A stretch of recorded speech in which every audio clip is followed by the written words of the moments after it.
Soyez mes imitateurs, comme je le suis moi-même de Christ.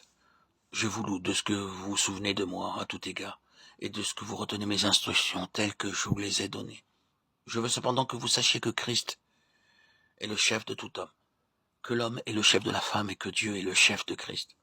Tout homme qui prie ou qui prophétise la tête couverte déshonore son chef. Toute femme, au contraire, qui prie ou qui prophétise la tête non voilée, déshonore son chef. C'est comme si elle était rasée. Car si une femme n'est pas voilée, qu'elle se coupe aussi les cheveux. Or, s'il est honteux pour une femme d'avoir les cheveux coupés ou d'être rasée, qu'elle se voile.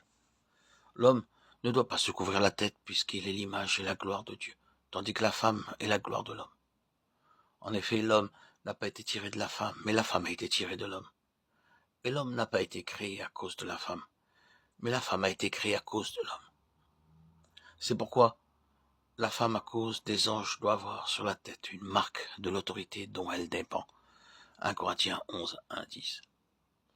Ainsi, tout comme nous nous agenouillons pour prier afin d'honorer le Seigneur Jésus comme roi des rois, nous trouvons dans 1 Corinthiens 11, 1, 10 une deuxième manière d'honorer le Seigneur Jésus-Christ comme Seigneur des Seigneurs.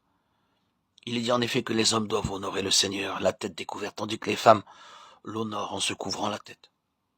Aux Indes, parmi les hindous, les musulmans ou les sikhs, chaque fois qu'un homme se rend dans un lieu de culte, il se couvre la tête. Tous les hindous pratiquent ces religions, se couvrent la tête en entrant dans le temple. Supposez que je me tienne devant vous durant un culte, ayant un chapeau sur la tête. Vous me regarderiez tous avec étonnement, vous demandant « Mais qu'est-ce qui lui arrive? N'a-t-il pas quelque chose qui ne va pas? Pourquoi se couvre-t-il la tête ?» Cela paraîtrait à vous tous très étrange. Mais la Bible nous dit qu'en se découvrant, l'homme donne l'honneur au Seigneur Jésus-Christ. Par contre, la femme, en se voilant, en se couvrant la tête, donne ainsi l'honneur et rend gloire au Seigneur Jésus-Christ. Peu importe qui sont ces femmes, qu'elles soient hindoues, japonaises, chinoises, françaises, allemandes, belges, espagnoles, italiennes, africaines, blanches ou noires, riches ou pauvres, toutes les femmes doivent honorer le Seigneur, la tête couverte. Ce n'est pas une coutume orientale. C'est un ordre scripturaire. Nous trouvons ici au nom du Seigneur Jésus-Christ, nous prions dans le nom du Seigneur Jésus-Christ, nous prêchons dans le nom du Seigneur Jésus-Christ. Nous ne nous réunissons pas pour étudier intellectuellement un sujet ou un thème. C'est pourquoi je vous dis, chères sœurs, n'ayez pas honte de vous couvrir la tête dans les réunions. J'ai pu constater que dans les pays occidentaux, les femmes portent toutes sortes de chapeaux aux formes quelquefois très coniques. Il y a de quoi en rire. Elles n'ont pas honte pourtant d'avoir de drôles de chapeaux sur la tête. Mais si vous avez un foulard sur la tête, vous honorez Dieu et non les hommes.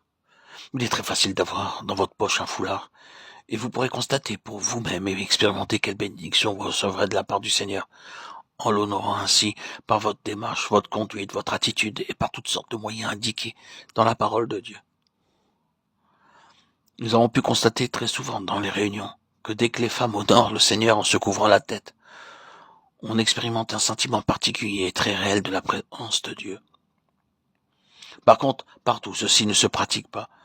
Nous pouvons enregistrer et ressentir malheureusement un sens de mondanité avec un esprit de rébellion et un sentiment d'orgueil. Permettez-moi de vous exhorter, chères sœurs en Christ, à honorer le Seigneur en vous couvrant la tête.